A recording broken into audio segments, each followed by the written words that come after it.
सैयदना अबू दरदा रज़ी अल्लाह ताला अन्हु की रिवायत है, नसाई में, इब्न माजा में, अल्लाह के नबी सल्लल्लाहु अलैहि वसल्लम ने फरमाया, मन अता फिराशहू, एक आदमी ने इशा की नमाज पढ़ी, नमाज पढ़ने के बाद अपने बिस्तर पे आके लेट गया। अब लेटते वक्त यनवी अन यकूम, उसका इरादा, नीयत ये थी कि मैं रात को फिर जाग कर तहज्जुद की नमाज पढ़ूंगा। ये नीयत करके वो बंदा सो गया। अब जैसे ही वो सो गया तब जाके आंख खुली कि जब सुबह की अजान हो रही थी, अजान शुरू हो गई, अजान की आवाज़ कान में पड़ी, तब बेचारा उठा।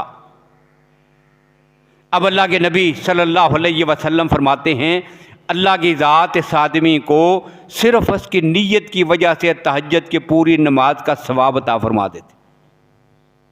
अब देखिए कितनी आसानियां हैं, कितना करम है अल्लाह का, कितना फजल है हम पर, कितना आसान दीन दिया अल्लाह ने। और ये बात का मदर है, अल्लाह अपने बंदों से बड़ा प्यार करते हैं।